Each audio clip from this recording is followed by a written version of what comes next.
Саламатсыздар ма, менің тәтті үй каналымның қонақтары. Бүгін мен сіздермен бірге созбалы лағман жасайтын болам. Ол үшін маған суға тұз салып аламын. Қатты тұз ащы болмау керек. Тұзымды жақсылап араластырып езіп аламын. Енді өзіме керек мөлшерде ұнымды салып қамыр боламын. Менде ұн жоғарғы сұрып.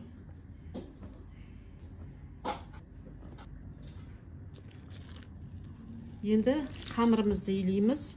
Қамырға жұмыртқа қоспаймыз, тек су, тұз болды.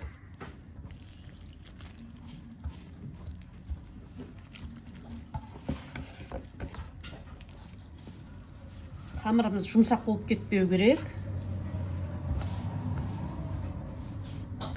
Және де қатты да болмау керек.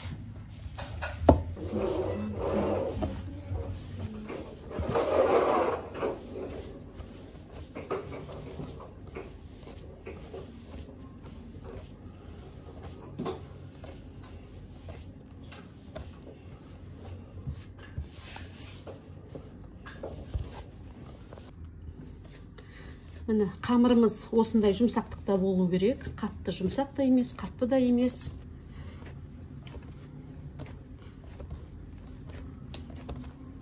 Әдемелеп жақсылап илеп алдым.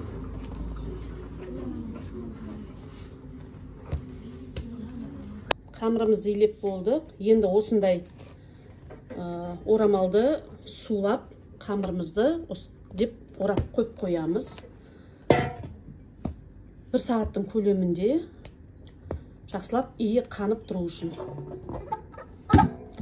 Қамырымыз дайын болғанша мен подливкасының заттарын дайындай беремін. Қамырымыз азғантай уақыт тұрды. Енді тағы да бір рет жақсылап илеп қоямын.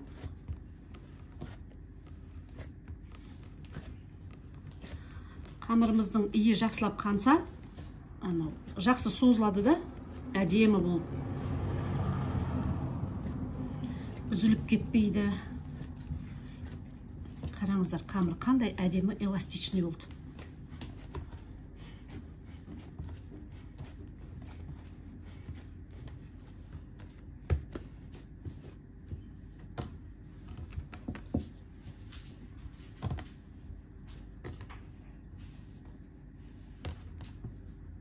Тағы да азғантай уақытқа қойып қоямын.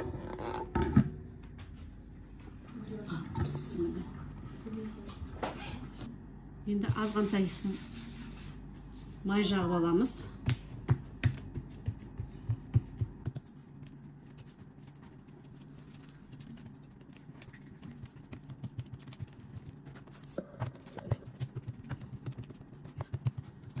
Қамырды осылай деп жұқартып аламын.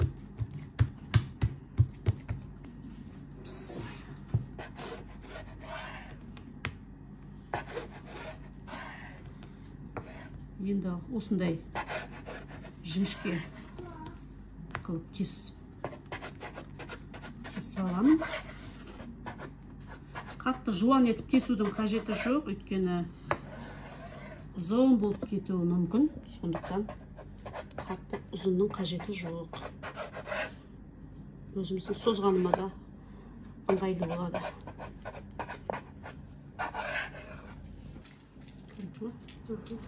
Енді қамырымызды осылай тартып табаққа сала беремін.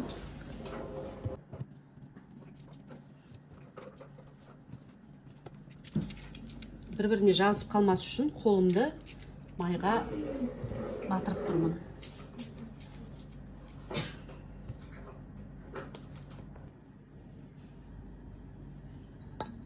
Қамырды осылай деп тағы да жауып қоямын азғантай уақытқа. Қамырымыз дайын болды. Енді осылай деп шетінен алып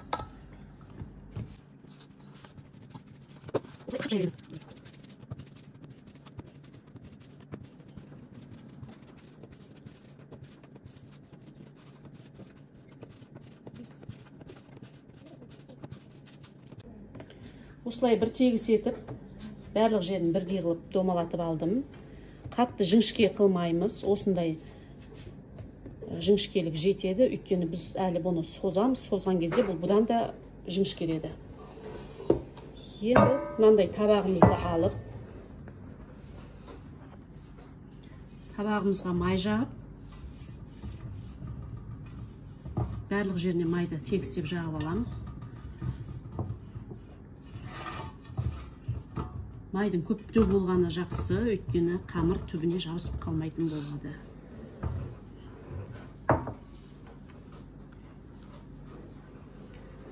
Енді қамырымызды осылай ортасынан бастап ораймыз.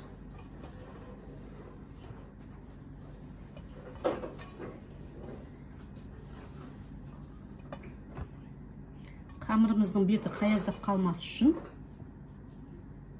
бірден тек өстіп майымызды жаға береміз.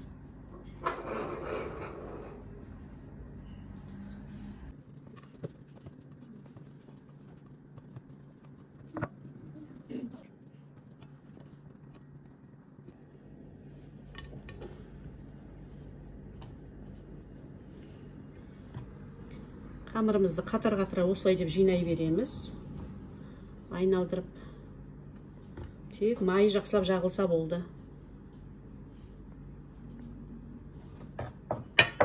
Бисмилла.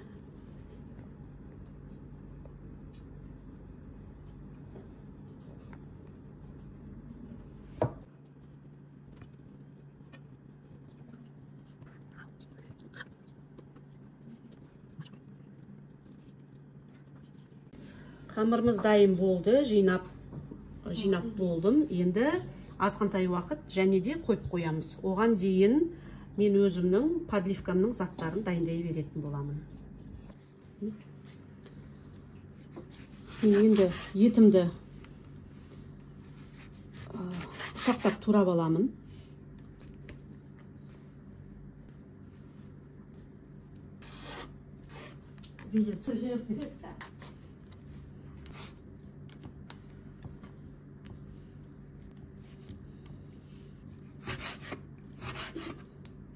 Осындай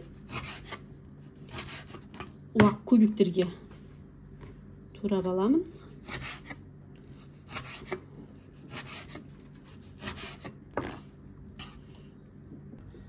Қызып тұрған сковородкамызға майымызды құйып, етімізді қуыра береміз енді. Жақсы қызып тұрған майға етімізді осылай деп қуырамыз.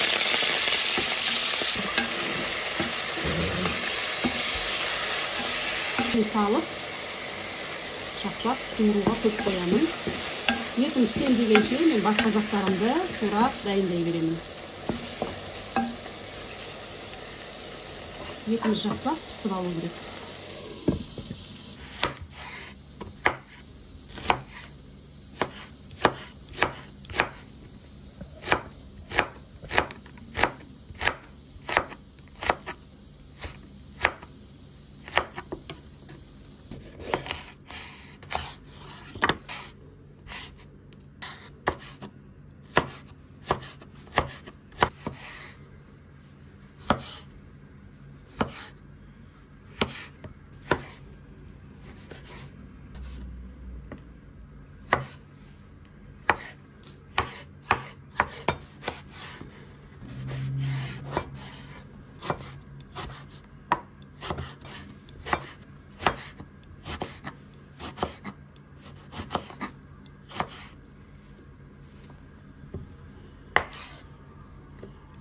Мен осы редисканы лағманға салғанды өте жақсы көрем. Ерекше бір дәм беріп тұрады.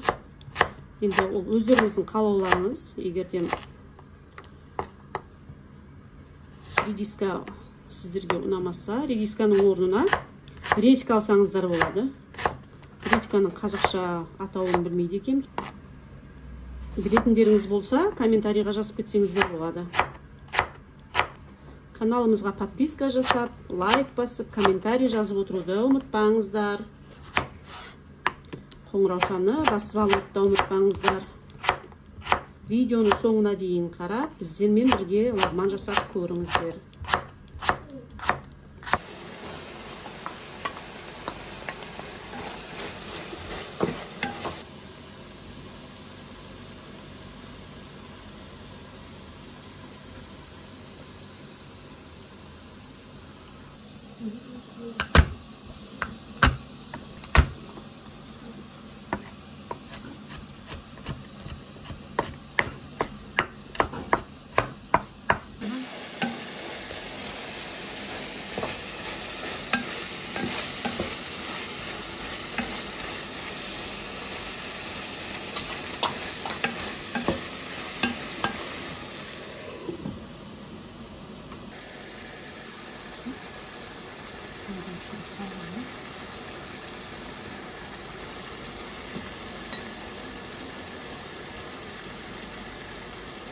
Өңдеушілеріңізді өздеріңіз қалауларыңызша саласыздар. Мен қызыл тәтті бұрышпенен ащы бұрышты екеуін де қостым.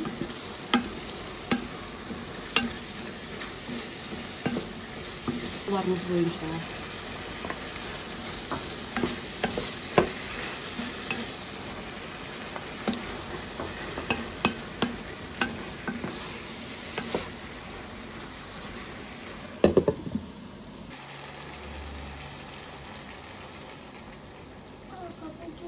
Азғантай су құйдым.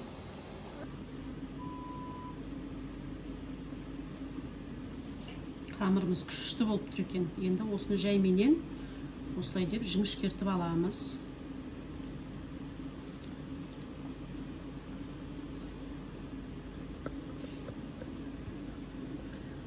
Бір келкі қылып та, бір жері қалың, бір жері жұқа болып қалмау керек.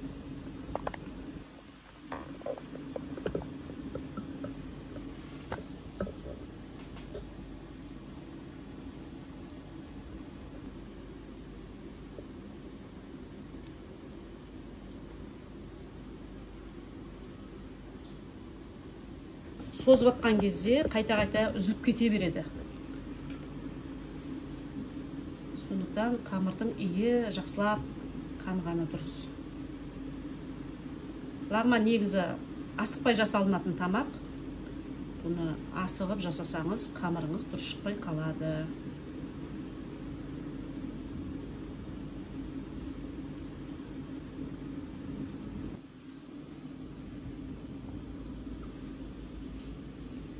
Енді қамырымызды осылай деп ұшынан алып,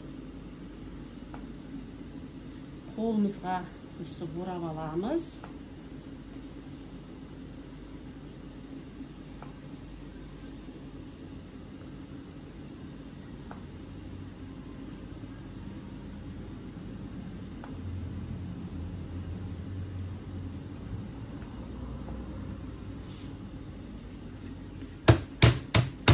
Енді жаймен созып, осылай деп бұрып аламыз. Кастрөлімізде суымыз қайнап тұр, суға мен тұз салдым. Енді қамырымызды салып, арасын ажыратып аламыз. Майды көп жағудың себебі осы. Суға салғанда қамырымыз тез бір-бірінен ажырау үшін. Қамырымыз бір-біріне сонда жабысып қалмайды.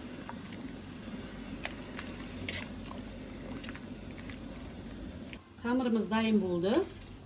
Енді мен осы қамырымды дайындап қойған салқын суыма түсіріп аламын.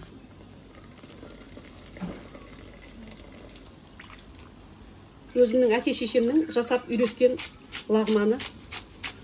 Сосын неге бұны обязательно мұздай суға салу керек? Жабысып қалмайды. Иә, сол жабысып қалмас үшін деп осылай. Мынау піскен қамырымызды осылай деп кең ыдысқа салып, сосын арасына кішкене майменен осылай деп араластырып қоямыз. Өйткені бір-біріне жабысып, қайтадан қамыр болып қалмау керек. Ең маңыздысы осы қамырды әдемі болып тұратын. Көксөкке мен жусай алдым, және де кинза алдым. Енді сіздер өздеріңіз қарайсыздар, қандай көксөкті ұнатасыздар, соны қоса берсеңіздер болады. Жусайдың білесіздер, өзінің ерекше бір дәмі бар. Подливканың дәмін келтіретін ерекше. Подливкамыз да пісті. Енді осыған сарымсағымды туралған. Сосын мына көксөгімді салып, тек бір бұқтырып аламын болды. Подливымыз да дайын болды. Иісі деген қандай керемет. Сөзбен айтып жеткізе алмайсың иісін.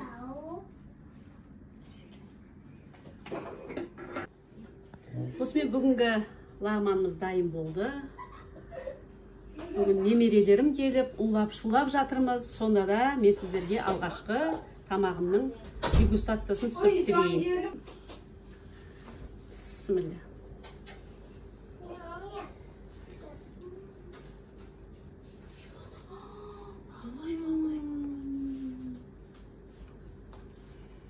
Дәмін жеткізе алмаймын енді. Өздеріңіз жасап көріңіздер. Керемет. Осы рецептпен жасап көріңіздер.